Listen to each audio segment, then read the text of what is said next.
무엇보다도 자유민주주의를 지켜내고 보수 정당을 살려달라는 기대에 부응하지 못한 데 대해 죄송하다는 말씀을 드립니다.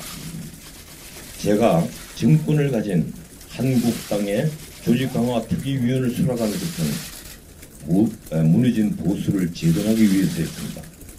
그 유일한 방법은 당의 정체성을 바로하는 한편 인물을 교체해 면모를 일신하는 것이기 때문에 저는 인적 청산의 전권을 요구했던 것입니다. 그러나 이제 그 꿈은 사라졌습니다.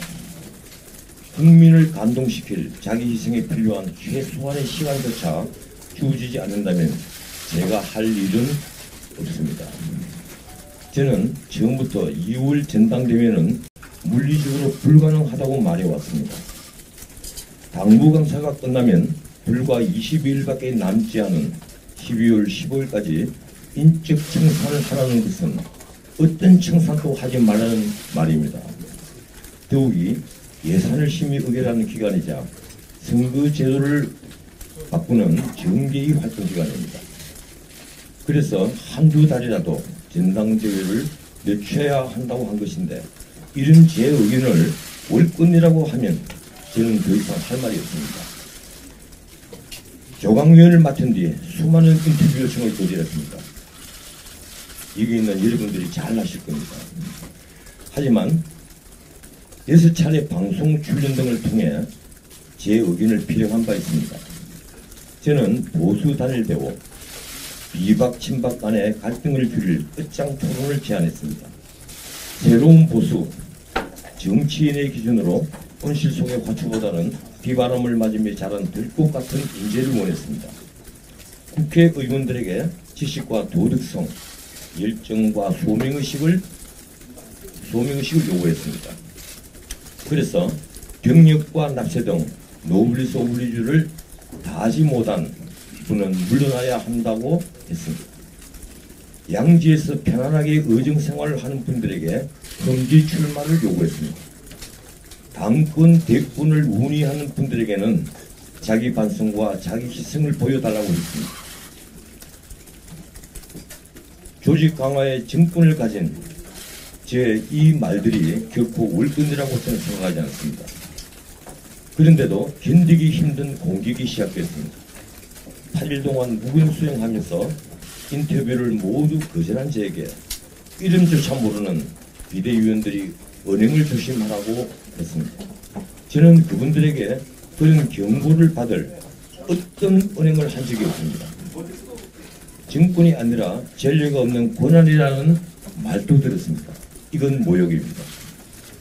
심지어 이미 제작된 특정 프로그램을 두고 정치를 방송에 이용한다는 비난까지 나왔습니다. 20년간 방송을 해온 제가 방송을 정치에 이용했으면 했지 정치를 방송에 이용할 까닭이 없습니다. 조강위원과 비대위원 만찬이 하루 전에 고지되자 저는 이를 거절했습니다. 최고급 식당의 그 만찬에 당비가 사용된다면 이는 우리 세금으로서 도덕성에 문제가 있으며 만약 특징인이 낸다면 이른바 김영란법 위반이기 때문입니다. 과연 이런 거절이 제 잘못일까요? 결국 지난 9일 오후 1시 21분 오후 1시 21분 문자 메시지로 저는 해축되었습니다. 문자를 받았던 그 시간에 이미 대문 밖에는 수많은 카메라들이 모여들었습니다. 구순의 제 어머니는 대문 밖을 내다볼 엄두조차 내지 못했습니다. 굳이 그들이 문자로서 해축한 걸 이제 와서 제가 나무라고 싶지 않습니다. 그동안에 있었던 여러 일들을 드러내고 싶지도 않습니다. 먹던 눈물에 침을 뱉고 싶지 않기도 하지만 혁신을 거부하는 당에 아무런 미련이 없기 때문입니다. 다만 한 가지 보수 정당의 재건은 이제 어려워졌다는 생각이 저를 여전히 괴롭히고 있습니다. 그래서 미완의 보수 재건 활동을 계속할 생각입니다. 흔히 말하는 보수 괴멸을 막기 위해 기력이나마 힘을 보태겠습니다. 국민 여러분께 간절히 호소합니다.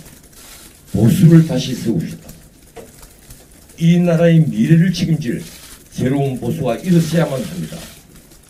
그 길만이 다음 세대에게 이 나라를 온전히 물릴 수 있는 유일한 길입니다. 최선을 다하겠습니다. 감사합니다.